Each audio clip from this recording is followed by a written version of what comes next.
हाय, मैं हूं गोपाल और हम लोग पढ़ेंगे भारत का आधुनिक इतिहास। भारत का आधुनिक इतिहास दोस्तों, सन 1857 से लेकर, बोलिए कहां से लेकर, सन 1857 से लेकर 1947 के मध्य, कहां 1947 के मध्य की जो समय अवधि है, 1857 से लेकर 1947 के मध्य की जो समय अवधि है दोस्तों, और इस समय अवधि में जितनी भी घटनाएं होती है उन्हीं घटनाओं को, उन सब घटनाओं को दोस्तों हम लोग आधुनिक इतिहास के रूप में पढ़ते हैं। किस रूप में पढ़ते हैं? आधुनिक इतिहास के रूप में पढ़ते हैं। अब यहां पर आप लोगों को याद रखना है कि इस आधुनिक इतिहास को हम लोग 4 भागों में डिवाइड करके पढ़ते हैं। बोलो कितने भागों में डिवाइड करके पढ़ेंगे? इसे 4 भागों में डिवाइड करके इस आधुनिक इतिहास को पढ़ा जाता है। देखिए आप लोग कौन कौन से 4 भाग हैं देखेंगे। पहला होता है हमारे पास 1857 की क्रांति। बोलो कौन सा भाग होता है? 1857 की क्रांति होती है पहला भाग हो गया। अब जो शेष 3 भाग हैं, उन शेष 3 भागों को समय अवधि के अनुसार हम लोग बांटते हैं। देखिए यहाँ पर जो दूसरा है हमारे पास वो है 1885 से लेकर 1905 के मध्य की समय अवधि। दूसरा, इसके बाद अगला पार्ट है हमारे पास 1905 से लेकर 1919 की समय अवधि। क्या दोस्तों? 1905 से लेकर 1919 की समय अवधि। फिर उसके बाद लास्ट है हमारे पास दोस्तों 1919 से लेकर 1947 के मध्य की समय अवधि। अब इन्हें अलग अलग नामों से जाना जाता है। जैसे 1885 से लेकर 1905 की समय अवधि को याद रखना आप लोगों को नरम दल का काल कहा जाता है। क्या कहा जाता है दोस्तों? नरम दल का काल, याद रखेंगे, ठीक है। और इसी को राष्ट्रवाद का काल भी कहा जाता है दोस्तों। क्या कहा जाता है? इसी को राष्ट्रवाद का काल भी कहा जाता है। इसी को उदारवाद का काल भी कहा जाता है। बोलो क्या कहा जाता है? उदारवाद का काल भी कहा जाता है, ठीक है। अब इसके बाद 1905 से लेकर 1919 की जो समय अवधि है इसे गरम दल के काल के नाम से जाना जाता है। बोलो क्या कहा जाता है? गरम दल का काल, याद रखेंगे। इसी को दोस्तों उग्र राष्ट्रवाद का काल भी कहा जाता है। क्या कहा जाता है? उग्र राष्ट्रवाद का काल भी कहा जाता है। उग्र राष्ट्रवाद का काल दोस्तों, इसी को अतिवादियों का काल भी कहा जाता है। बोलिए क्या कहा जाता है? अतिवादियों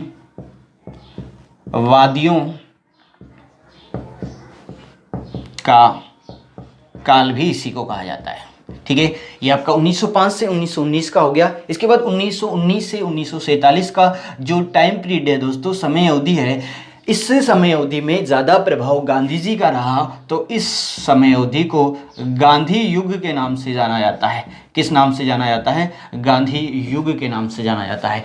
इस तरह से हमारा जो आधुनिक इतिहास है उसका वर्गीकरण हम लोगों ने कंप्लीट कर दिया। अब आप लोगों को कैसे याद करना है, बहुत इजी वे में बताता हूँ। 4 घटनाएं आप लोगों को याद रखनी है भारतीय इतिहास की, और आप लोगों को निश्चित ही याद भी होगी। देखिए पहली घटना 1885, सीधा सीधा भी प्रश्न आता है 1885 में क्या हुआ था। अगर किसी को याद है ना तो कमेंट लिख के बताएं मेरे को। 1885 में कांग्रेस की स्थापना होती है। बोलो किसकी स्थापना होती है? कांग्रेस की स्थापना कब होती है? 1885 में। दूसरी घटना आप लोगों को याद रखनी है 1905। सीधा बहुत बार प्रश्न आता है, हर एक एग्जाम में मिल जाता है इस तरह का प्रश्न आप लोगों को। 1905 में एक विभाजन हुआ था, आप लोगों को याद होगा, बंगाल विभाजन। बोलिए कौन सा विभाजन? बंगाल विभाजन। बंगाल विभाजन की घटना को बंग भंग भी कहा जाता है दोस्तों। क्या कहा जाता है? बंग भंग भी। यहाँ पर हम लोग ये जो है बंगाल विभाजन, ये सब चीज़ों को हम डिटेल्स पढ़ेंगे आगे, जैसे जैसे आगे बढ़ेंगे हम लोग जो सारे टॉपिक को डिटेल्स पढ़ेंगे। इसके बाद तीसरी घटना दोस्तों आप लोगों को याद रखनी है 1919 की घटना, और सभी लोग जानते हैं, आप लोग पूरा बता देता हूं आप लोगों को। 13 अप्रैल 1919 को याद आ गया होगा आप लोगों को। 13 अप्रैल 1919 को क्या होता है दोस्तों? 13 अप्रैल 1919 को भारतीय इतिहास में बहुत खतरनाक घटना, बहुत भयंकर घटना हुई थी, और आप सभी जानते हैं जलियांवाला बाग हत्याकांड। बोलो कौन सी घटना? जलियांवाला बाग हत्याकांड। जलियांवाला बाग हत्याकांड, ठीक है।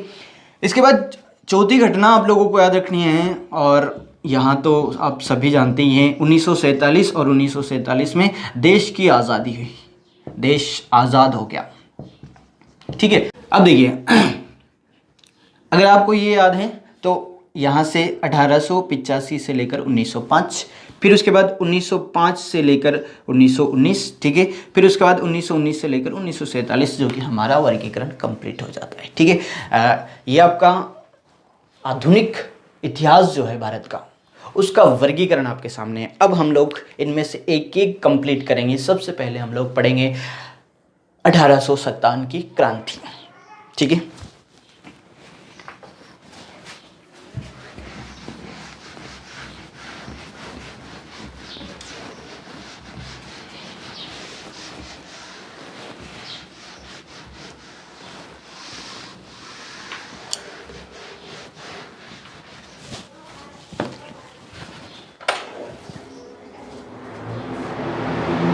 भारत के आधुनिक इतिहास का पहला भाग हम लोग पढ़ेंगे।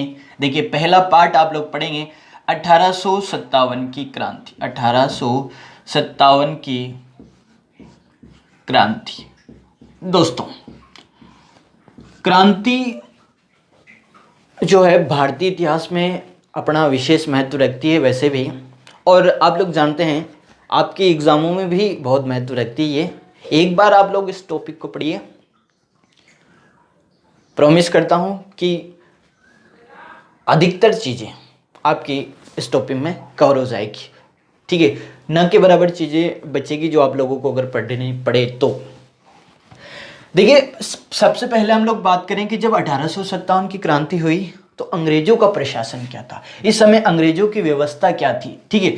तो अंग्रेजों का प्रशासन आप लोगों को याद रखना है। जैसे इस समय ब्रिटेन की जो महारानी थी, सीधा प्रश्न आता है दोस्तों, 1857 की क्रांति के समय ब्रिटेन की महारानी कौन, बोलो, ब्रिटेन की महारानी। 1857 की क्रांति के समय ब्रिटेन की महारानी होती है विक्टोरिया। कौन होती है दोस्तों, विक्टोरिया, याद रहेगा। 1857 की क्रांति के समय ब्रिटेन की महारानी होती है विक्टोरिया। इसी तरह आप लोगों को याद रखना है 1857 की क्रांति के समय ब्रिटेन के प्रधानमंत्री, कहाँ के प्रधानमंत्री दोस्तों, ब्रिटेन के प्रधानमंत्री, इस समय ब्रिटेन के प्रधानमंत्री हुआ करते हैं पॉम स्ट्रांग। बोलो क्या नाम था, पॉम स्ट्रांग, याद रहेगा। पॉम स्ट्रांग जो है इस समय ब्रिटेन के प्रधानमंत्री हुआ करते थे। जबकि थोड़ा सा और इम्पोर्टेंट क्वेश्चन यहाँ पर बनता है दोस्तों, इस क्रांति के समय भारत का गवर्नर जनरल कौन, बोलो, भारत का गवर्नर जनरल, भारत की जीजी, इस समय भारत की जो जीजी थी वो थी लॉर्ड कैनिंग। बोलो कौन था, लॉर्ड कैनिंग। जीजी समझे आप, तो ये इस समय जीजी थी हमारी, ठीक है। तो भारत का गवर्नर जनरल जो था वो था लॉर्ड कैनिंग, याद रखेंगे आप लोग।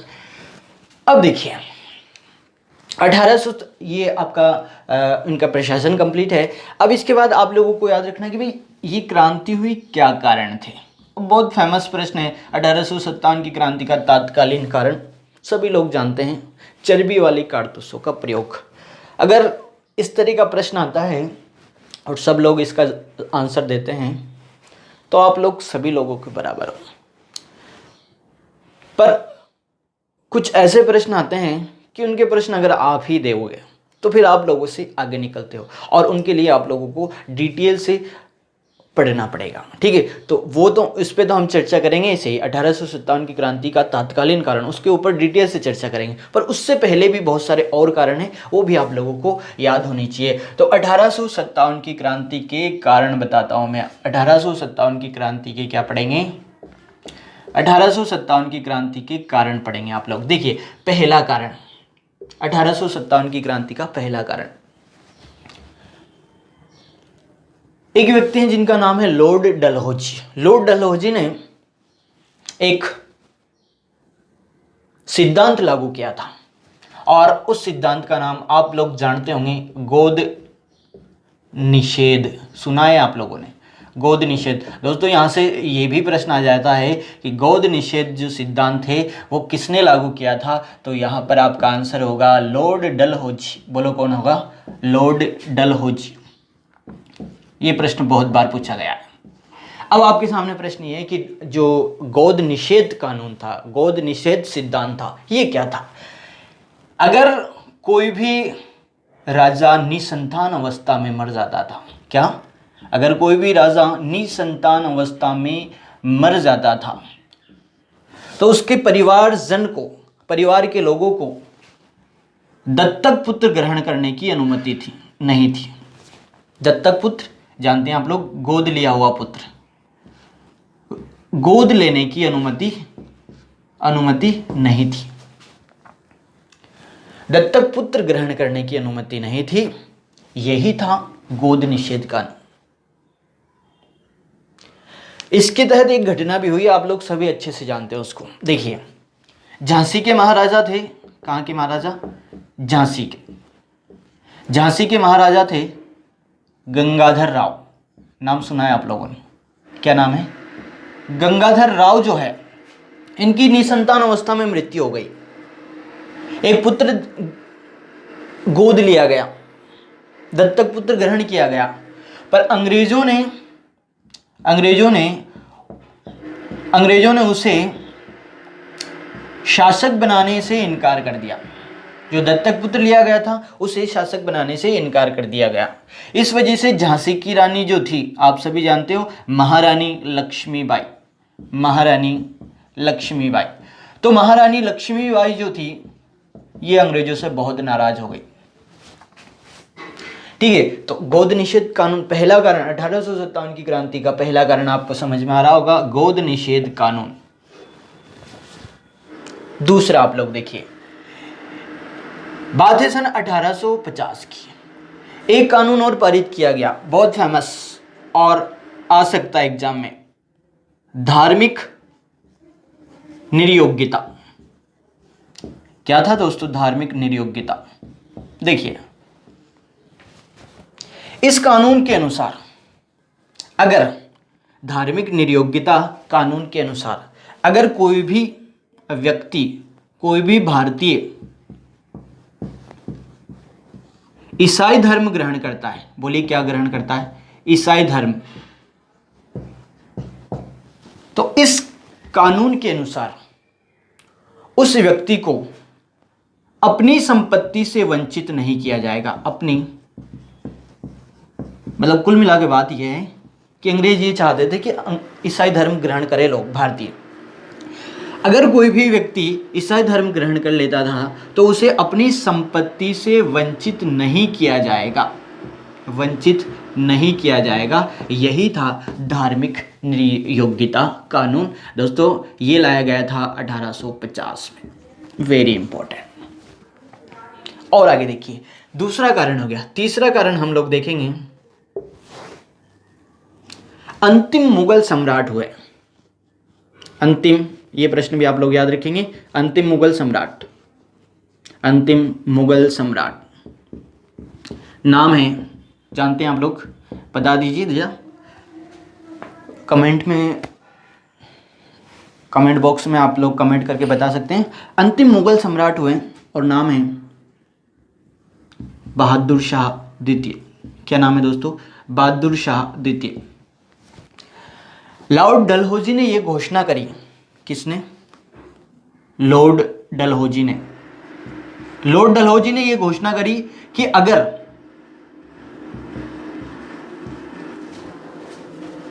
लॉर्ड डलहौजी ने यह घोषणा करी, जैसे ही मुगल सम्राट बहादुर शाह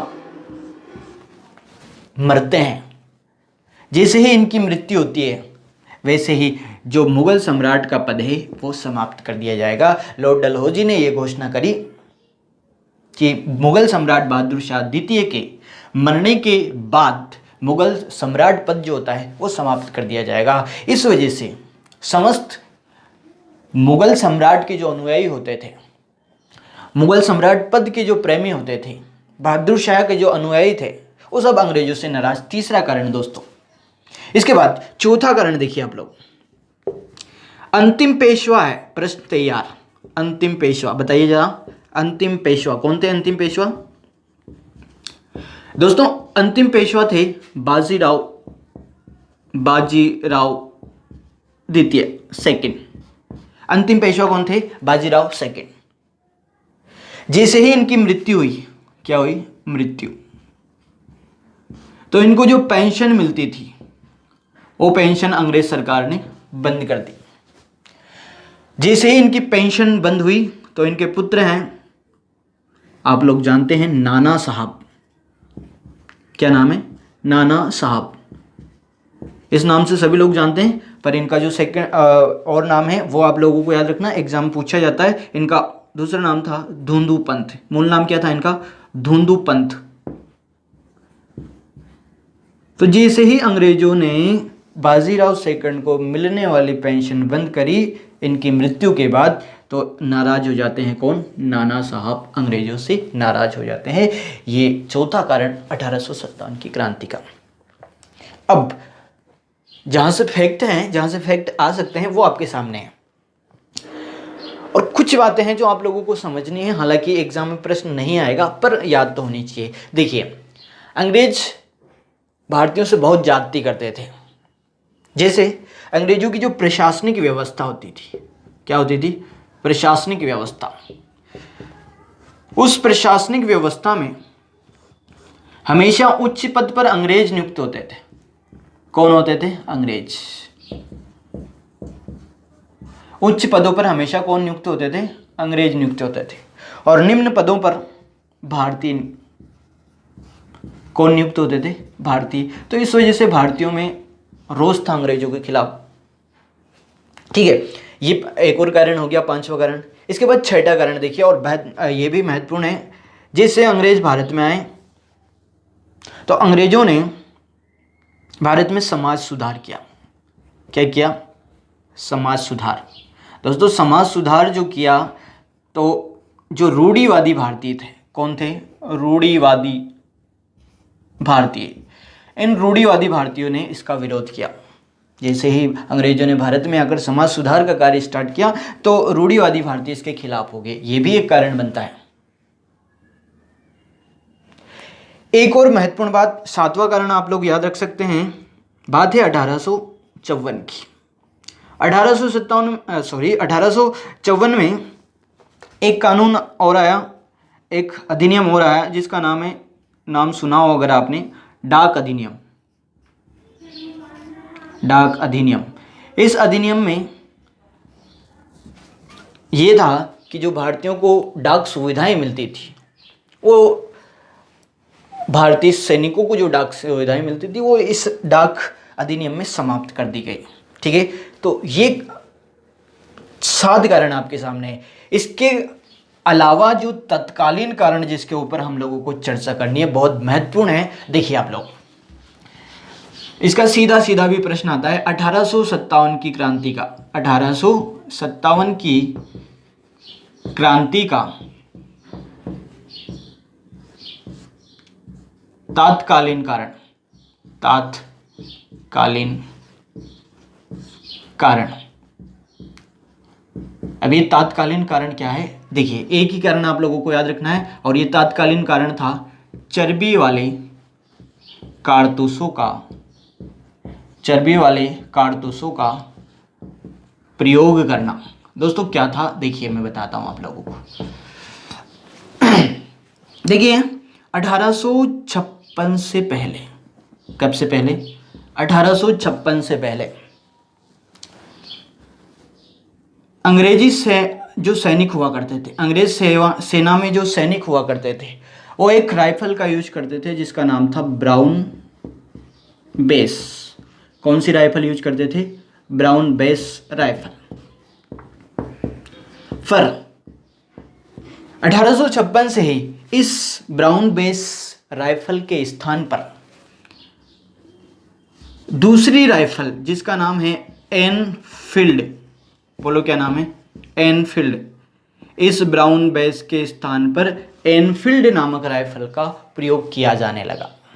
और दोस्तों यहां पर महत्वपूर्ण बात है कि इस जो एनफील्ड नामक राइफल थी, इस एनफील्ड नामक राइफल में कौन से कारतूसों का प्रयोग होता था? चर्बी वाले कारतूसों का प्रयोग होता था। इन चर्बी वाले कारतूसों का भारतीय सैनिक जो थे उन्होंने विरोध किया। अंग्रेज सेना में जो भारतीय सैनिक थे उन्होंने विरोध किया। और इसका पहला विरोध दोस्तों, इसका पहला विरोध जो है वो करने वाले व्यक्ति का नाम आप लोग अच्छे से जानते हैं। इसका पहला विरोध करने वाले व्यक्ति जो थे उनका नाम था मंगल पांडे। बोलो क्या नाम था? मंगल पांडे। सुना है आप लोगों ने? दोस्तों जो मंगल पांडे हैं ये एक सैनिक थे अंग्रेज सेना में। अब ये भी आप लोगों को याद रखना है कहां पर कौन से सैनिक छावनी में थे, कौन सी एनआई में थे। तो मंगल पांडे कोलकाता के निकट, कहां पर? कोलकाता के निकट एक सैनिक छावनी थी जिसका नाम है बैरकपुर। बोलो क्या नाम है? बैरकपुर सैनिक छावनी। यहां पर तैनात थे मंगल पांडे, एक सैनिक थे, और ये कोलकाता के निकट एक सैनिक छावनी थी, बैरकपुर सैनिक छावनी, सैनिक छावनी, इसमें कार्यरत थे, जो कि 34वीं एनआई थी। ये प्रश्न बहुत इंपॉर्टेंट दोस्तों। तो जो मंगल पांडे हैं वो कौन सी एनआई के सैनिक थे? 34वीं एनआई। कहां पर थी ये? बैरकपुर, जो कोलकाता के निकट पड़ता है, यहाँ के सैनिक थे। सबसे पहला विरोध जो है चर्बी वाले कारतूसों का वो किसने किया है? मंगल पांडे ने। बात है 29 मार्च, कब की? 29 मार्च। और 29 मार्च 1857 को चर्बी वाले कारतूसों का विरोध करते हुए मंगल पांडे ने 2 अंग्रेज अधिकारियों को गोले मार दी, जिसमें नाम आता है मेजर बाग और दूसरे का नाम आता है ह्यूसन। किसको गोली मार दी? मेजर बाग और ह्यूसन। 29 मार्च 1857 को मेजर बाग और ह्यूसन को गोली मार दी। किसने? मंगल पांडे ने। इस वजह से इन्हें गिरफ्तार कर लिया गया। और बात है 8 अप्रैल की। 8 अप्रैल 1857 को, बहुत इंपॉर्टेंट डेट है दोस्तों, 8 अप्रैल 1857 को मंगल पांडे को फांसी दे दी गई। किसको फांसी मिली दोस्तों? मंगल पांडे को क्या मिल गई है? फांसी। मंगल पांडे को फांसी मिल जाती है। यहां पर प्रश्न बहुत इंपॉर्टेंट है। 1857 की क्रांति का पहला शहीद इसी वजह से किसको माना जाता है? आपका प्रश्न कंप्लीट है। यहां पर 1857 की क्रांति का 1857 की क्रांति का पहला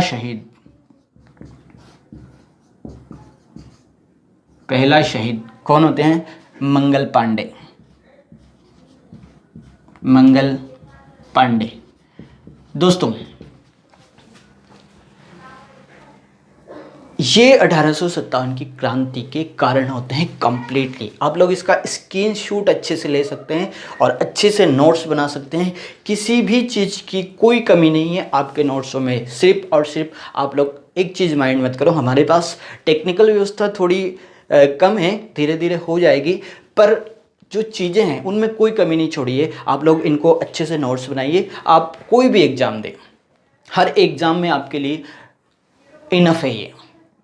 और अगर आप लोग हमारा कोऑपरेट करना चाहते हैं तो बस कोऑपरेशन सिर्फ यही रहेगा आप लोगों का कि आप लोग जो है हमारे चैनल को सब्सक्राइब करें, लाइक करें, और जो वीडियो हैं इनके लिंक को अपने दोस्तों तक शेयर ज़रूर करें। अगर आप लोग बने रहना चाहते हैं हमारे साथ, अगर आप लोग चाहते हैं मैं इस तरह के और वीडियो लगातार बनाता रहूं। इसके बाद हम लोग देखते हैं क्रांति की योजना और क्रांति का विस्तार। योजना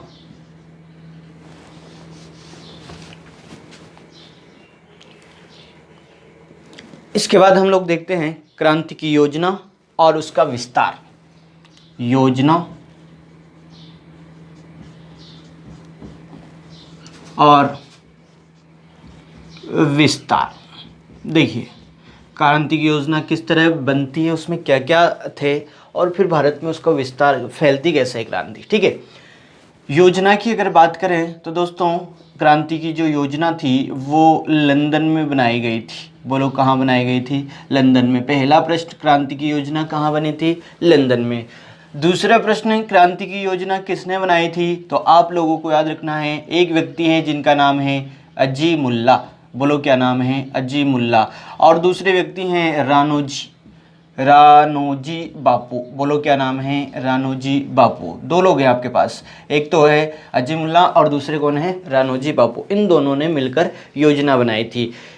क्रांति की योजना के अनुसार क्रांति को प्रारंभ करने की जो तिथि निर्धारित की गई थी वो तिथि थी 31 मई 1857।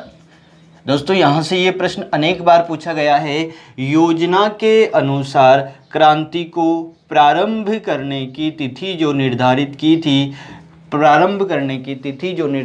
थी, वो क्या थी? 31 मई 1857। हालांकि क्रांति इससे पहले ही स्टार्ट हो जाती है। ठीक है, देखिए क्रांति का भारत में प्रचार किया गया है ना, और यहाँ से भी प्रश्न आता है कि जो 1857 की क्रांति थी उसका प्रचार भारत में किस तरह से हुआ। तो इसका प्रचार दो माध्यम से हुआ दोस्तों, आप लोगों को याद रखना है। एक तो कमल के फूल के माध्यम से। किसके माध्यम से?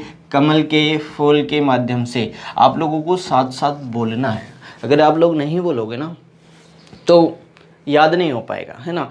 और आप लोग यकीन मानिए, आप अच्छे से एक बार ये पूरा वीडियो देख लीजिए। 1857 की क्रांति से लेकर ऐसा कोई प्रश्न नहीं बनेगा जो अगर एग्जाम में आएगा उसका आंसर आप नहीं दे सकते। पर एक तो पेशेंस के साथ पूरा वीडियो देखिए, आप लोग आराम से एक क्लास की तरह, मैं एक क्लास की तरह पढ़ा रहा हूँ आप लोगों को, ठीक है ना।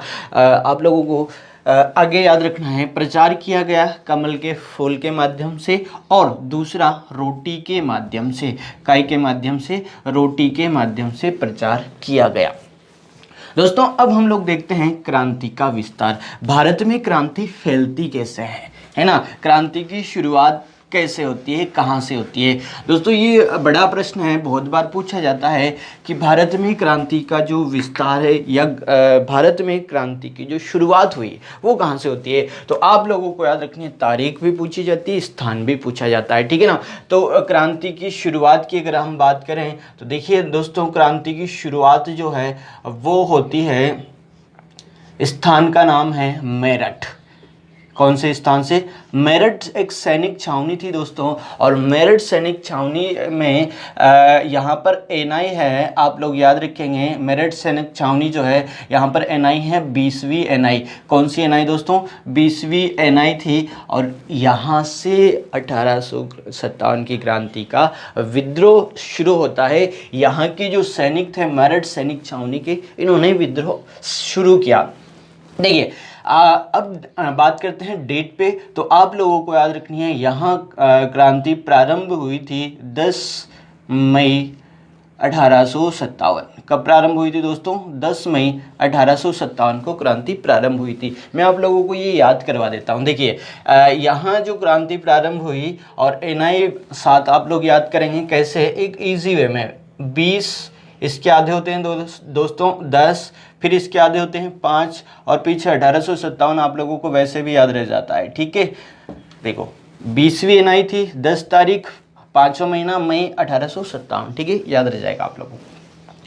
अब आगे आप लोग देखें, यहाँ पर क्रांति का नेतृत्व किया, नेतृत्व करने वाले व्यक्ति का नाम है धन सिंह गुर्जर। बोलो क्या नाम है? यहाँ क्रांति का नेतृत्व दोस्तों कौन करते हैं? धन सिंह गुर्जर के द्वारा, धन सिंह गुर्जर के द्वारा क्रांति का नेतृत्व किया जाता है। दोस्तों इन्होंने 10 मई को ये विद्रोह किया था। बोलो कौन सी मई को? 10 मई को इन्होंने ये विद्रोह किया, और ये 12 मई को, कितनी मई को दोस्तों? 12 मई को। 12 मई को ये सब लोग जो है विद्रोह करके 12 मई को दिल्ली पहुंच जाते हैं। कहाँ पहुंच जाते हैं? 10 मई को विद्रोह करते हैं और 12 मई को कहाँ पहुंच जाते हैं? दिल्ली पहुंच जाते हैं। दिल्ली पहुंचकर दिल्ली पर अपना अधिकार कर लेते हैं, क्या कर लेते हैं, अधिकार कर लेते हैं। आप जानते हो इस समय जो मुगल सम्राट है ना, अंतिम मुगल सम्राट जिसे आप लोग बोलते हैं, तो इस समय जो मुगल सम्राट है उनका नाम है बहादुर शाह द्वितीय। बोलो कौन है, बहादुर शाह द्वितीय, बहादुर शाह सेकंड।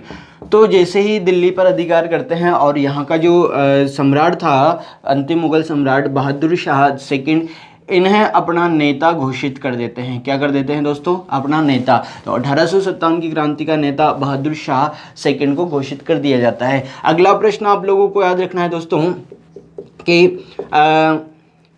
बहादुर शाह जो थे, चूंकि इनकी उम्र ज़्यादा थी, चूंकि ये 82 वर्ष के थे। कितने वर्ष के थे, 82 वर्ष के। तो 82 वर्ष के होने के कारण इन्होंने यहाँ दिल्ली से क्रांति करने की जिम्मेदारी अपने सेनापति को दे दी। किसको दे दी, सेनापति को। दोस्तों इनका जो सेनापति था उनका नाम था बख्त खां। बोलो क्या नाम था, बख्त खां। अगर आपसे पूछा जाए 1857 की क्रांति के विद्रोह का दिल्ली से नेतृत्व किसने किया, तो याद रखेंगे किसने किया था, बख्त खां ने किया था। ठीक है, अब आगे आप लोग देखें, बहादुर शाह और इनकी पत्नी का नाम है जीनत महल। बहादुर शाह और इनकी पत्नी जो है, और पत्नी का नाम है इनकी जीनत महल। दोस्तों क्या नाम है, याद रखेंगे, जीनत महल। जीनत महल और जो है बहादुर शाह, दोनों को हुमायूं के मकबरे से, कहाँ से दोस्तों, हुमायूं के मकबरे से गिरफ्तार कर लिया जाता है। दोस्तों इन्हें गिरफ्तार करने वाले जो अंग्रेज़ अधिकारी थे उनमें आप लोगों को नाम याद रखना है। एक का नाम था निकलसन। बोलो क्या नाम था, निकलसन। और दूसरे का नाम है हडसन। हडसन और निकलसन नामक अंग्रेज़ अधिकारियों ने बहादुर शाह और उनकी पत्नी जीनत महल को हुमायूं के मकबरे से गिरफ्तार कर लिया। ठीक है, इसके बाद इन दोनों को निष्कासित कर दिया गया।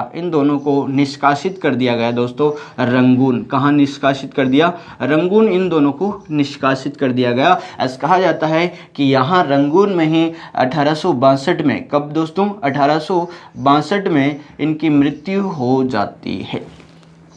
ठीक है, ये आप लोगों का मेरठ का विद्रोह। अब आगे बढ़ते हैं हम दिल्ली का विद्रोह, इसके बाद आगे बढ़ते हैं दोस्तों झांसी के विद्रोह की बात करेंगे हम लोग। कहाँ के विद्रोह की, झांसी का विद्रोह। दोस्तों यहाँ झांसी में विद्रोह का नेतृत्व करने वाली, इस झांसी के विद्रोह का नेतृत्व करने वाली जो है झांसी की रानी महारानी लक्ष्मीबाई थी। कौन थी दोस्तों, महारानी लक्ष्मीबाई। याद रहेगा कौन थी, आप लोग वैसे जानते हैं, यहाँ तो इतना हार्ड नहीं है, आप लोग पढ़ते आ रहे बचपन से, खूब लड़ी मर्दानी हो तो झांसी वाली रानी थी। तो यहाँ जो है झांसी से विद्रोह का नेतृत्व महारानी लक्ष्मीबाई के द्वारा किया जाता है। दोस्तों लक्ष्मीबाई को महलपरी के नाम से भी जाना जाता है। बोलो क्या कहा जाता है, इंपॉर्टेंट प्रश्न दोस्तों, महलपरी। लक्ष्मीबाई को क्या कहा जाता है, महलपरी भी कहा जाता है, याद रहेगा।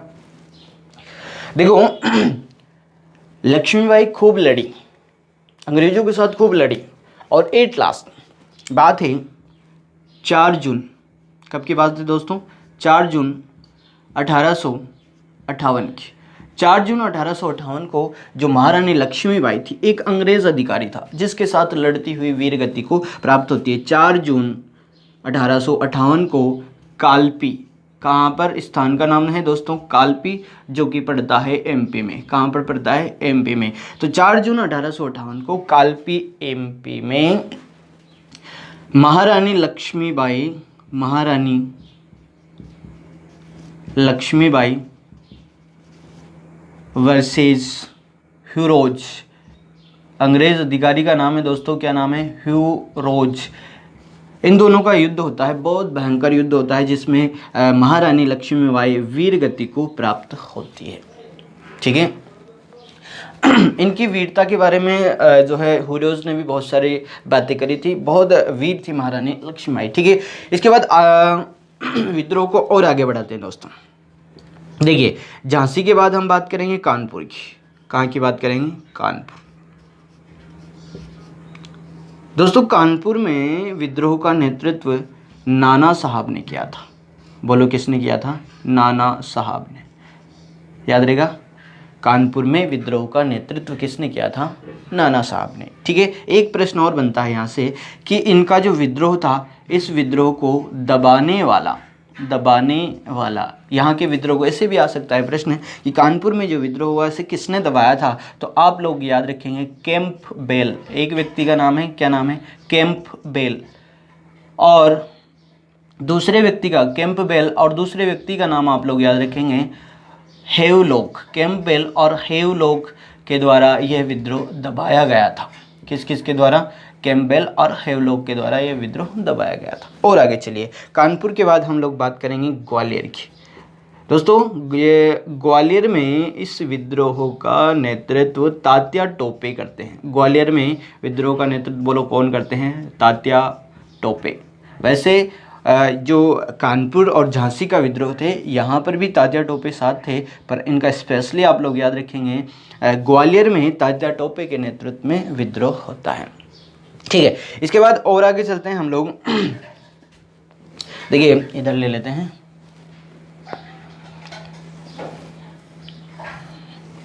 अब बात करेंगे हम लोग लखनऊ की। कहाँ की बात करेंगे? लखनऊ की। दोस्तों लखनऊ में विद्रोह का नेतृत्व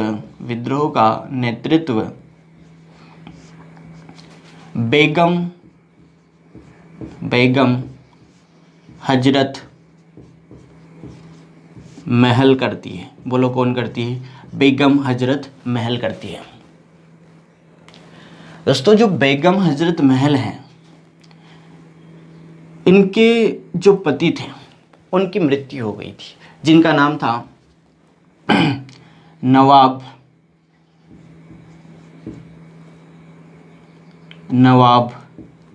शाह वाजिद अली। याद रहेगा दोस्तों, क्या नाम था? इनके जो पति थे उनका नाम था नवाब शाह वाजिद अली, जिनकी मृत्यु हो चुकी थी। ठीक है, इन दोनों का एक पुत्र भी था, और पुत्र का नाम था बिरजस कादिर। क्या नाम था दोस्तों? बिरजस कादिर।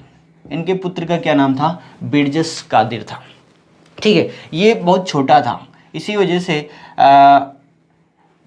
यहाँ लखनऊ में बेगम हजरत महल के संरक्षण में शासन चल रहा था। ठीक है, एक प्रश्न और याद रखें दोस्तों, बेगम हजरत महल जो है, इन्हें इतिहास में महक परी कहा जाता है। दोस्तों क्या कहा जाता है? महक परी। अभी आप लोगों को बताया मैंने, महारानी लक्ष्मीबाई जो है, झांसी की रानी महारानी लक्ष्मीबाई, जिन्हें इतिहास में महल परी के नाम से जाना जाता है, जबकि जो बेगम हजरत महल हैं इन्हें महक परी के नाम से जाना जाता है। क्या नाम है? महक परी। दोस्तों यहाँ लखनऊ में जो विद्रोह दबाने वाला है, कौन विद्रोह दबाने वाला है? वो भी कैंपबेल ही है। कौन है बोलो? कैंपबेल। यहाँ पर विद्रोह किसने दबाया था दोस्तों? कैंपबेल ने ही दबाया था। ठीक है, आगे बात करते हैं। अगला स्थान है दोस्तों, ये लखनऊ हो जाता है। इसके बाद अगला स्थान है हमारे पास इलाहाबाद। दोस्तों कौन सा स्थान है? इलाहाबाद। याद रहेगा। और जो इलाहाबाद है, यहाँ पर विद्रोह का नेतृत्व किया था, यहाँ पर विद्रोह का नेतृत्व लियाकत अली के द्वारा। किसके द्वारा दोस्तों? लियाकत अली के द्वारा विद्रोह का नेतृत्व किया जाता है। जबकि यहाँ विद्रोह दबाने वाला जो है अंग्रेज अधिकारी, जिसका नाम है कर्नल नील। दोस्तों क्या नाम है? कर्नल नील। याद रहेंगे। इलाहाबाद के बाद अगली बात करेंगे हम लोग दोस्तों जगदीशपुर। स्थान का नाम क्या है? जगदीशपुर, जो कि पड़ता है दोस्तों बिहार में। जगदीशपुर कहाँ पर पड़ता है? बिहार में। यहाँ पर विद्रोह का नेतृत्व करने वाले हैं कुंवर सिंह। बोलो कौन है? नेतृत्व किसने किया? यहाँ पर विद्रोह का नेतृत्व जो है वो करते हैं कुंवर सिंह। दोस्तों कौन करते हैं? कुंवर सिंह। कुंवर सिंह जो है बहुत फेमस नाम है इनका। कुंवर सिंह को इतिहास में बिहार का सिंह कहा जाता है। दोस्तों क्या कहा जाता है इन्हें इतिहास में? बिहार का सिंह। किसे कहा जाता है बिहार का सिंह? कुंवर सिंह को कहा जाता है। बिहार का सिंह कौन है? कुंवर सिंह। ठीक है, यहाँ पर विद्रोह को दबाने वाले जो हैं, विद्रोह को दबाने वाले जो हैं, उनका नाम आता है डब्ल्यू टेलर। बोलो कौन है? W Taylor. याद रहेगा, यहाँ पर विद्रोह किसने दबाया था? डब्ल्यू टेलर ने विद्रोह दबाया था। ठीक है, इसके बाद आगे बात करते हैं हम लोग दोस्तों। अगला स्थान है बुलंदशहर। कौन सा? बोलो, बुलंद। अगला स्थान कौन सा है? बुलंदशहर। और दोस्तों बुलंदशहर में विद्रोह का नेतृत्व करने वाले हैं, विद्रोह का नेतृत्व करने वाले हैं उमराव सिंह गुर्जर। नेतृत्व यहाँ पर किसने किया था? उमराव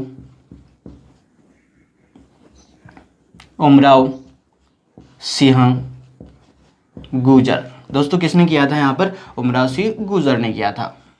ठीक है, इसके बाद आगे देखें हम लोग फैजाबाद। अगला स्थान है फैजाबाद। कौन सा स्थान है? फैजाबाद। और फैजाबाद जो है दोस्तों, यहाँ पर विद्रोह का नेतृत्व की अगर बात करूं तो वो किया था मौलवी अहमदुल्ला। दोस्तों किसने किया था यहाँ पर? मौलवी अहमदुल्ला जो है, इन्होंने फैजाबाद में किया था। इतिहास में मौलवी अहमदुल्ला को डंका शाह भी कहते हैं दोस्तों। क्या कहते हैं इन्हीं को? डंका शाह भी कहते हैं। इन्हीं को डंका शाह भी कहा जाता है। याद रहेगा।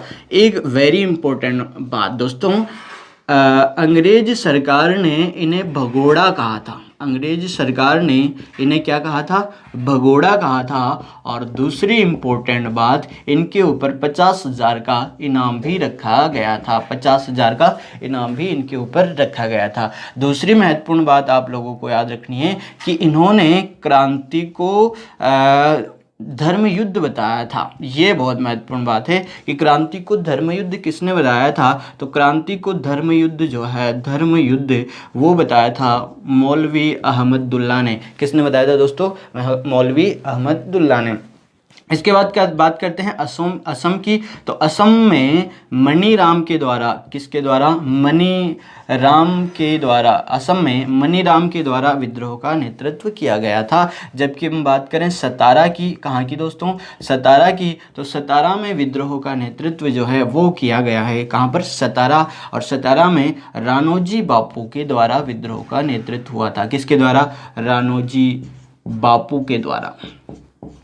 किसके द्वारा हुआ? राणोजी बापू के द्वारा। तो दोस्तों भारत में क्रांति का विस्तार कुछ इस तरह से हुआ। अब इसके बाद देखिए, आप इसका अच्छे से स्क्रीनशॉट ले सकते हैं। स्क्रीनशॉट लेके अपने हिसाब से, वैसे सिस्टमेटिक लिखा है मैंने सब कुछ, वैसे आप भी अपने नोट्स बना सकते हैं लाइन टू लाइन। ठीक है, इसके बाद आगे देखते हैं हम लोग। इसके बाद हम लोग देखेंगे क्रांति हुई पर क्रांति असफल हो गई। क्या हो गई? असफल। तो 1857 की क्रांति के असफलता के कारण क्या क्या है इसके बाद, फिर उसके बाद हम लोग देखेंगे। इसको मिटा देता हूं मैं।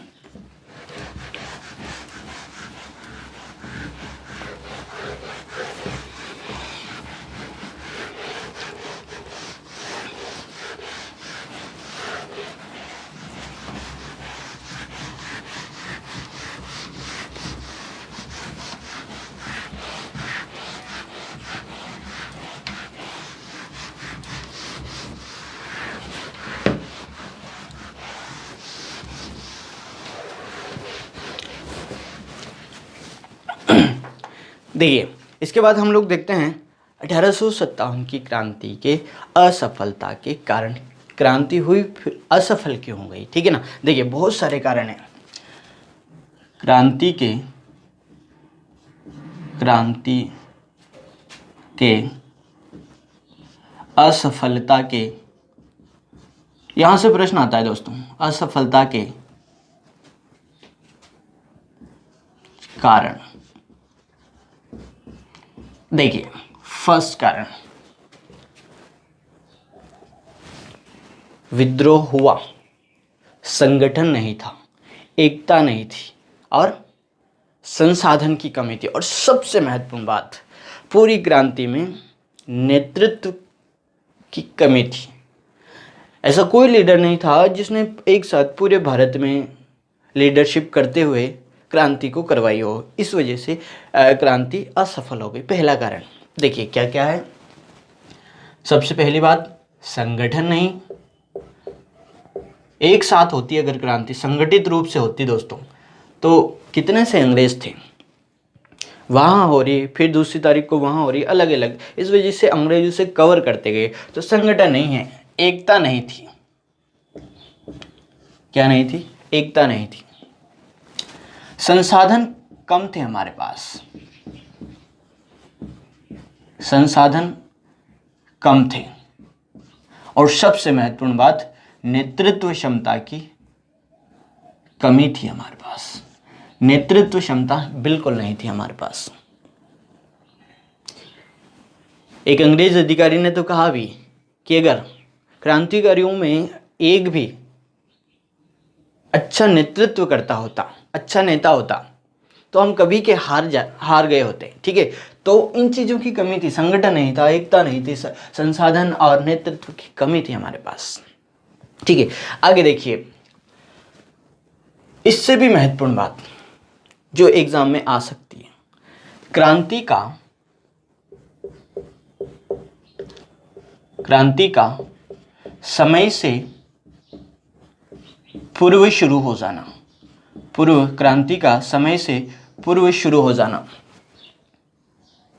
आपको बताया मैंने, क्रांति 31 मई 1857 को प्रारंभ होनी थी।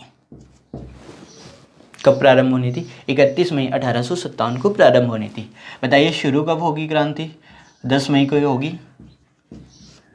अगर क्रांति 31 मई को होती तो तैयारियां पूरी होती, और फिर अगर क्रांति होती तो रिजल्ट कुछ अलग होते। ठीक है, पर 31 मई को होनी थी और 10 मई को ही शुरू होगी, तो अच्छी तैयारियां नहीं हो पाई। यूँ मान लो कि ये उसी तरह है, मान लो तुम्हारे 31 मई के लगन आ गए, 31 मई को आप बारात ले जानी है ना, लगन में 31 मई डेट फिक्स कर दी तुम्हारी, और तुम बारात लेके 10 तारीख को ही चले गए, तो दुल्हन के घर वालों के जूते ही पड़ेंगे फिर तो। 10 तारीख को कैसे क्या होगा? ठीक है, वही बात हुई यहाँ। तो समय से पहले शुरू होगी क्रांति, तो तैयारी नहीं हो पाई, और तैयारी नहीं हो पाई तो सफल नहीं हो पाई। ठीक है, ये आपका दूसरा कारण हो जाता है, जो कि बहुत महत्वपूर्ण कारण है। इसके बाद जो शिक्षित वर्ग था, मध्यम वर्ग था, मध्यम और शिक्षित वर्ग, मध्यम और शिक्षित वर्ग क्रांति से दूर था, क्रांति से दूर था दोस्तों। ये भी एक कारण हो जाता है, इन लोगों ने क्रांति में क्रांतिकारियों की सहायता नहीं करी। इसके बाद 3 कारण आपके सामने हैं, और एक और जो बहुत महत्वपूर्ण कारण है, भारत के जो राजा महाराजा थे, सामंत थे, जागीरदार थे, जमींदार थे, उन सभी ने अंग्रेजों की सहायता की। राजपूतों ने, जागीरदारों ने, जमींदारों ने, सामंतों ने, बहुत सारे और लोगों ने अंग्रेजों की सहायता करी। इस वजह से अंग्रेज जो है भारत से जीत जाते हैं, क्रांति में हम लोग जीत नहीं पाते हैं। ठीक है, इसके बाद जो और महत्वपूर्ण कारण है कि क्रांति संपूर्ण भारत में नहीं फैली। क्रांति संपूर्ण भारत में क्रांति का विस्तार नहीं हुआ, क्रांति का विस्तार नहीं हुआ दोस्तों। संपूर्ण भारत में क्रांति का विस्तार नहीं होता है, तो ये असफलता के कारण आपके सामने है दोस्तों। अब मैं आप लोगों को बहुत महत्वपूर्ण बात बताता हूं। इसके बाद क्रांति से संबंधित 1857 की क्रांति से संबंधित 1857 की क्रांति से संबंधित पुस्तकें,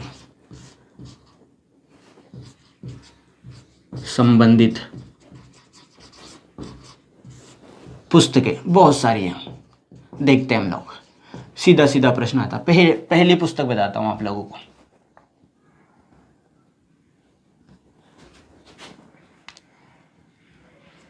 पुस्तक का नाम है 1857। क्या नाम है? पहली पुस्तक का क्या नाम है? 1857, जो कि लिखी थी दोस्तों S.N.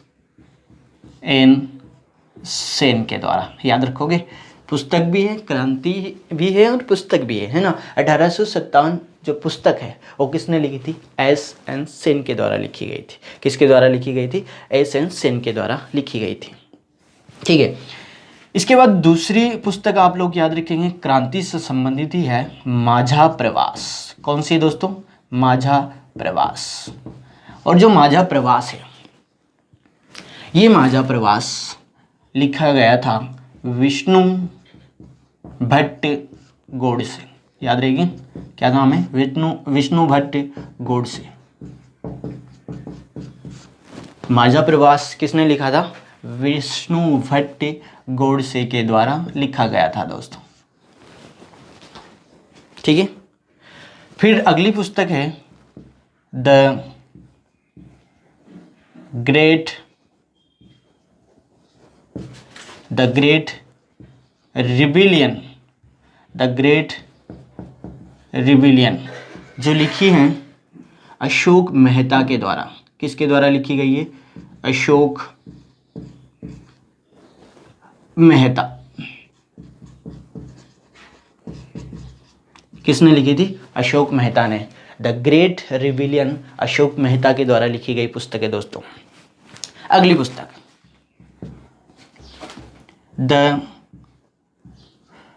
The first war of Indian. बहुत फेमस है ये, आप लोग याद रखेंगे। The first war of Indian independence.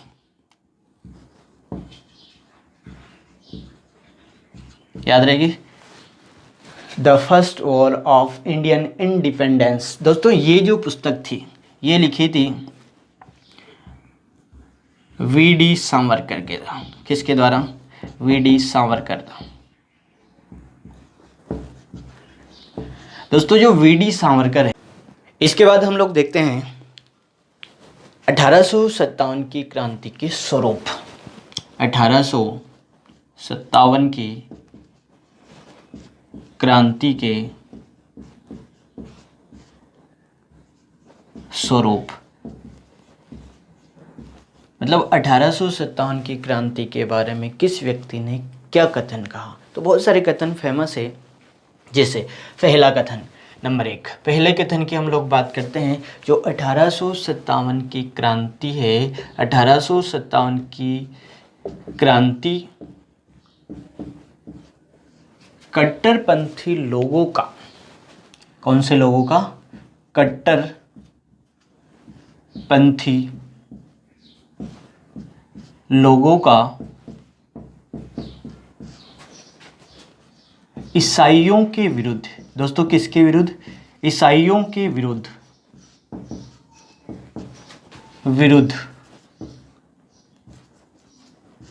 ईसाइयों के विरुद्ध एक संग्राम था।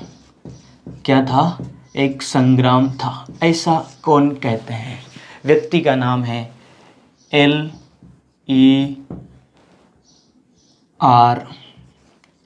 रीच। क्या नाम है दोस्तों? L.E.R. रीच। देखिए मैं आप लोगों को सारे याद कराऊंगा, कैसे 1-2 मिनट में याद हो जाएंगे आप लोगों को। ठीक है, पहले एक सीधे वे में हम लोग देख लेते हैं। तो पहला 1857 की क्रांति कट्टरपंथी लोगों का ईसाइयों के विरुद्ध एक संग्राम था। ऐसा कहने वाले कौन है? L.E.R. रीच। बहुत बार आता है ये प्रश्न। ठीक है, इसके बाद 1857 की क्रांति सैनिक विद्रोह थी। क्या थी दोस्तों? सैनिक विद्रोह। ऐसा कहने वाले हैं जॉन सीले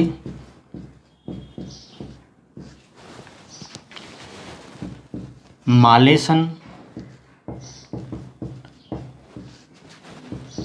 ट्रेवेलियन, 3 लोग जो है 1857 की क्रांति को क्या क्या कहते हैं 1857 की क्रांति सैनिक विद्रोह थी। ठीक है। जबकि तीसरा कथन देखिए आप लोग, 1857 की क्रांति, 1857 की क्रांति राष्ट्रीय विद्रोह थी। क्या थी? राष्ट्रीय विद्रोह। 1857 की क्रांति दोस्तों क्या थी? राष्ट्रीय विद्रोह। ऐसा कहने वाले हैं बेंजामिन डिज़राइल। बोलो क्या नाम है, बोलोगे तभी याद होगा। बेंजामिन डिज़राइल।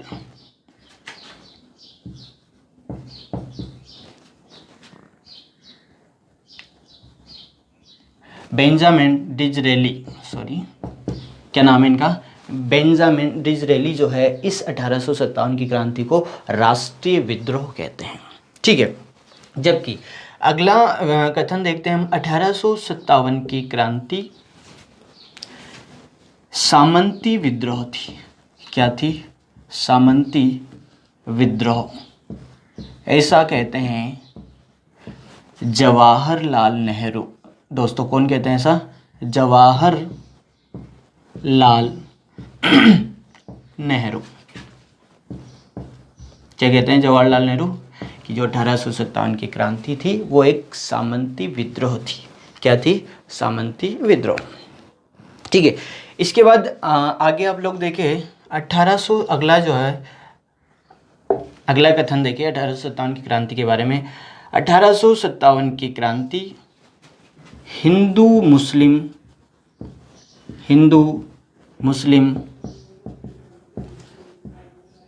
षड्यंत्र है। क्या है? 1857 की क्रांति हिंदू मुस्लिम षड्यंत्र है। क्या है? षड्यंत्र है। ठीक है। और ये कहने वाले हैं डब्ल्यू टेलर। क्या नाम है दोस्तों? W Taylor. और इनके एक और साथी है जेम्स आउट्रम। जेम्स आउट्रम, याद रहेगा। 1857 की क्रांति हिंदू मुस्लिम षड्यंत्र, ऐसा कहने वाले हैं कौन? डब्ल्यू टेलर और जेम्स आउट्रम। फिर आगे आप लोगों को याद रखना है 1857 की क्रांति, 1857 की क्रांति एक, अब हम कह सकते हैं कि भारत का प्रथम राष्ट्रीय स्वतंत्रता संग्राम थी। 1857 की क्रांति भारत का प्रथम राष्ट्रीय स्वतंत्रता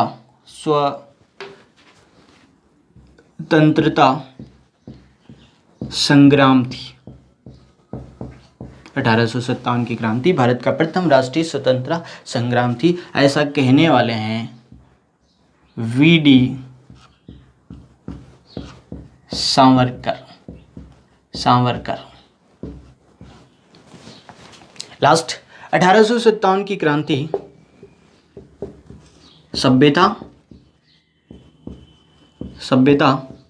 और बर्बरता के मध्य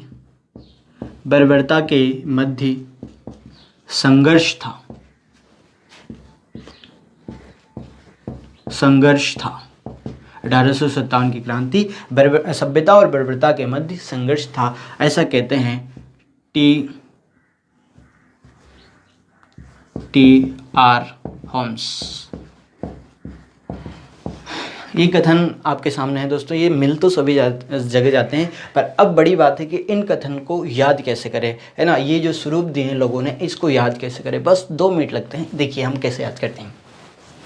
1857 की क्रांति कट्टरपंथी लोगों और ईसाइयों के विरुद्ध एक संग्राम था, ऐसा कहते हैं L.A.R. रीच। कौन कहते हैं इसे? L.A.R. रीच कहते हैं। ठीक है, अब इसमें तो ज़्यादा टेंशन नहीं लें आप लोग। देखिए यहाँ पर ए है और ईसाइयों के विरुद्ध आया, ये बस इतना एक शब्द याद करेंगे, आपको कोटेशन वहाँ पर नज़र आ जाएगा, आपको बस वहाँ पर टिक ही करना होता है। ठीक है, लिखना नहीं है हमको वहाँ पर। तो क्रांति कट्टरपंथी लोगों का ईसाइयों के विरुद्ध विद्रोह था, ऐसा कौन कहते हैं? LER रीच, इसे याद रख लेंगे। हिंदी में भी अगर आप लोग लिखना चाहें तो LER रीच कंप्लीट हो जाएगा। ठीक है, अब इसके बाद देखें सैनिक विद्रोह था। 1857 की क्रांति एक सैनिक विद्रोह था, ऐसा कौन कहते हैं? जॉन सिले, मालेसन और ट्रेवेलियन। एक याद रख लेंगे, बाकी ऑटोमेटिक याद रह जाएंगे। देखो सैनिक बड़े जोशीले होते हैं, कैसे होते हैं सैनिक? जोशीले, याद रह जाएगा इसका। इसके बाद अगला देखें, ये आप लोग सीधा सीधा याद कर सकते हैं, एक आधा आप लोग याद भी रख लें।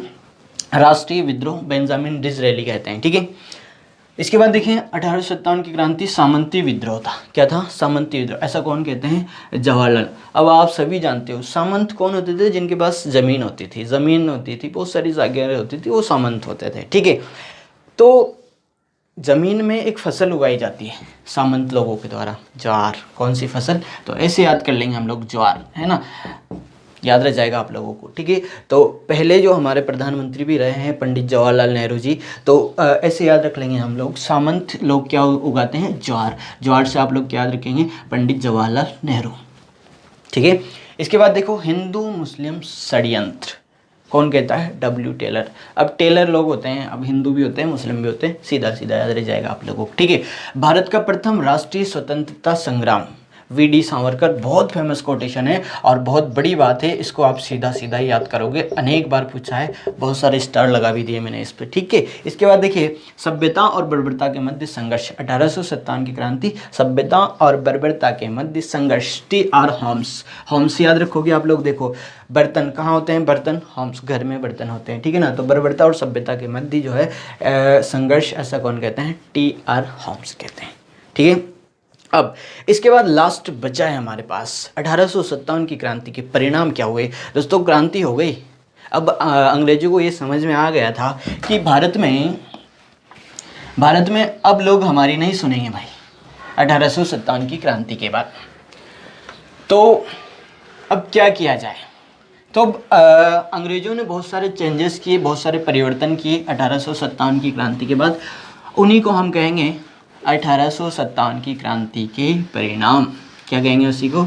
1857 की क्रांति के परिणाम। क्या क्या परिणाम है? लास्ट है हमारे पास, लास्ट चल रहा है दोस्तों ये।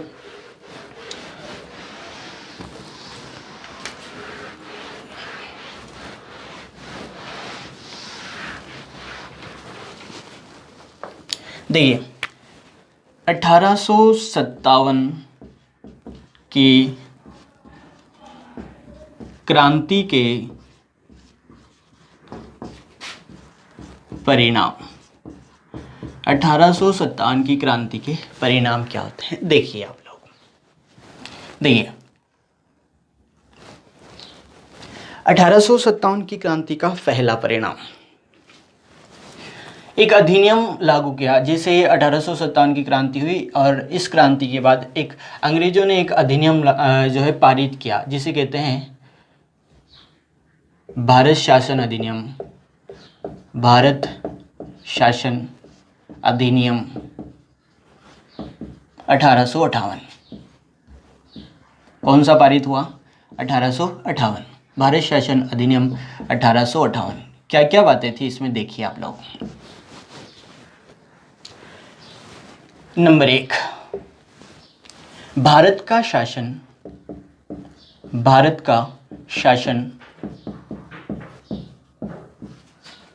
ईस्ट इंडिया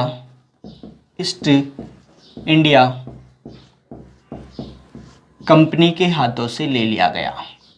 भारत का शासन ईस्ट इंडिया कंपनी के हाथों से ले लिया गया। ठीक है, जबकि अब भारत का जो शासन है वो चला गया है ब्रिटेन की जो महारानी थी, महारानी के हाथों में, या आप कह सकते हो क्राउन के हाथों में, या फिर आप कह सकते हो शाही ताज के हाथों में। ठीक है, एक अधिनियम पारित किया गया 1857 की क्रांति के बाद, अधिनियम 1858। इसके तहत जो है भारत का शासन ईस्ट इंडिया कंपनी के हाथों से ले लिया गया और ये भारत का शासन अब जो है किसके हाथों में चला गया था, शाही ताज क्राउन या फिर महारानी के हाथों में सीधा चला गया। ठीक है, आगे देखिए आप लोग। दूसरी बात, अब जो गवर्नर जनरल था, कौन था, गवर्नर जनरल दोस्तों, उस गवर्नर जनरल का नाम बदल दिया गया था, है ना, पद चेंज कर दिया गया था। अब वो वायसराय के नाम से जाना जाता, वायसराय। किस नाम से, गवर्नर जनरल को क्या पद दे दिया गया, अब वायसराय। और पहला जो वाइसराय था, ये भी आप लोग याद रखेंगे, फर्स्ट वाइसराय जो था वो लॉर्ड कैनिंग को ही बनाया गया, जो भारत में 1857 की क्रांति के समय गवर्नर जनरल था लॉर्ड कैनिंग। तो वाइसराय भी पहला यही बना था, ये प्रश्न भी पूछा जाता है बहुत बार। ठीक है, तो गवर्नर जनरल को अब क्या बना दिया गया था, वाइसराय बना दिया गया था। ठीक है, जो ईस्ट इंडिया कंपनी को नियंत्रण में रखता था, बोर्ड ऑफ कंट्रोल, उसे खत्म कर दिया गया, है ना। बोर्ड ऑफ कंट्रोल, जो बोर्ड ऑफ कंट्रोल था दोस्तों, बोर्ड ऑफ कंट्रोल, इसको समाप्त कर दिया गया। ये बोर्ड ऑफ कंट्रोल जो है कंपनी को नियंत्रण में रखता था। किसको नियंत्रण में रखता था, कंपनी को नियंत्रण में रखता था। इसे समाप्त कर दिया गया और इसे समाप्त करने के बाद इसके स्थान पर भारत राज्य का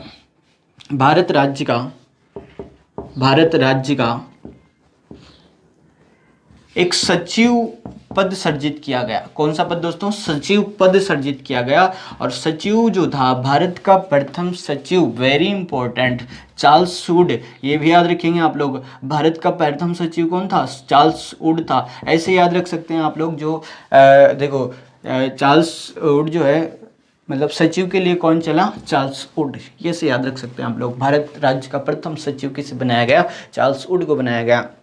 अब इसके बाद आगे देखिए आप लोग, गवर्नर जनरल था, उसने एक दरबार आयोजित किया। क्या आयोजित किया, एक दरबार आयोजित किया। बात है 1 नवंबर 1858 की। 1 नवंबर 1858 को कैनिंग के द्वारा इलाहाबाद दरबार आयोजित किया गया। कौन सा, इलाहाबाद दरबार। दोस्तों इलाहाबाद दरबार में इसने विक्टोरिया का घोषणा पत्र पढ़ा। क्या पढ़ा, विक्टोरिया, महारानी विक्टोरिया जो थी, इनका घोषणा पत्र पढ़ा। विक्टोरिया का घोषणा पत्र पढ़ा, जिसमें ये था कि अंग्रेज भारत में राज्य का विस्तार नहीं करेंगे। अंग्रेज भारत में साम्राज्य विस्तार नहीं करेंगे। पहला पॉइंट था इसमें, है ना, विस्तार नहीं करेंगे। ठीक है, फिर उसके बाद अगला जो था कि भारतीय राजा महाराजाओं जो थे, उन्हें गोद लेने की अनुमति दे दी जाएगी। गोद लेने की अनुमति दे दी जाएगी, अनुमति मिल जाएगी। अंग्रेज भारतीय परंपराओं में हस्तक्षेप नहीं करेंगे, समाज सुधार नहीं करेंगे। समाज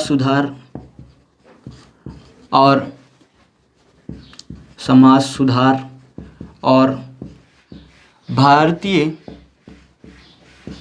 परंपराओं में हस्तक्षेप नहीं करेंगे। ठीक है दोस्तों, ये परिणाम होते हैं। अब कुछ लास्ट पॉइंट हो रहे हैं। देखिए, जैसे 1857 की जो क्रांति हुई, सब लोग जानते हैं कि शुरू हुई थी 10 मई 1857 को, पर कोई नहीं जानते, बहुत कम लोग जानते ख़त्म कब हुई दोस्तों। तो इस क्रांति को समाप्त करने की औपचारिक घोषणा दोस्तों, औपचारिक घोषणा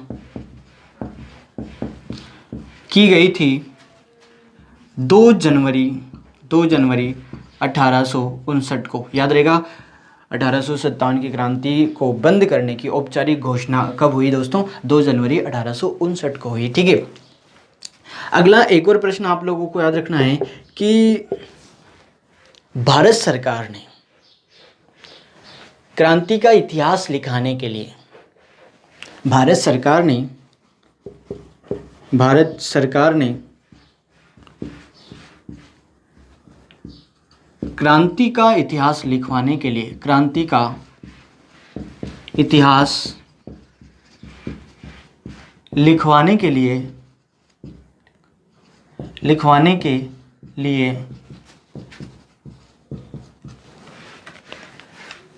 एस.एन. सेन को नियुक्त किया गया था। किसको नियुक्त किया था? एस.एन. सेन को नियुक्त किया था। इस वजह से एस.एन. सेन को 1857 की क्रांति का सरकारी इतिहासकार कहा जाता है। सरकारी इतिहासकार किसे कहा जाता है? 1857 की क्रांति का सरकारी इतिहासकार एस.एन. सेन को ही कहा जाता है। ठीक है, क्रांति हो गई। देखो, क्रांति में सबसे बड़ा सहयोग या फिर क्रांति को करने वाले जो लोग हैं वो थे सैनिक लोग, और वो भी मेरिट के सैनिक। तो क्रांति में कहीं न कहीं ये था कि क्रांति में जो सबसे महत्वपूर्ण भूमिका निभाई है वो सैनिकों ने निभाई है। तो अंग्रेज़ों ने क्या किया कि सैनिकों की संख्या में परिवर्तन किया, है ना। उसके लिए एक आयोग बिठाया जिसे पिल आयोग कहा जाता है। एक बात और कि भाई 1857 की क्रांति के बाद अंग्रेज़ों ने जो सैनिक थे उनका पुनर्गठन किया गया, सैनिकों में पुनर्गठन किया गया, तो उसके लिए एक आयोग बिठाया था जिसे पिल आयोग कहा जाता है। क्या कहा जाता है दोस्तों? पिल आयोग। तो पिल आयोग ने थोड़ा सा और बता देता हूँ, लास्ट चल रहा है। देखिए, क्रांति के बाद सेना का पुनर्गठन हुआ दोस्तों। क्या हुआ? पुनर्गठन। और पुनर्गठन के लिए एक आयोग बिठाया था। ये आयोग बहुत बार पूछा गया, पिल आयोग। कौन सा आयोग दोस्तों? पिल आयोग। क्रांति के बाद सेना का पुनर्गठन किया गया और पुनर्गठन के लिए एक आयोग बिठाया गया था। कौन सा आयोग था? पिल आयोग। अब इस पिल आयोग ने सिफारिश दी कि संख्या में यूरोपियन और भारतीय जो सैनिक होते हैं, अंग्रेजों की सेना में दो प्रकार के सैनिक होते थे। एक तो यूरोपियन, कौन से होते थे? यूरोपियन, और एक होते थे भारतीय। तो इस आयोग ने सिफारिश की कि बंगाल में यूरोपियन और भारतीय सैनिकों का जो अनुपात है, कहाँ पर? बंगाल में, वो कर दिया जाए 1:2। ठीक है, जबकि मुंबई में, कहाँ पर दोस्तों? मुंबई में इसे कर दिया जाए 1:3।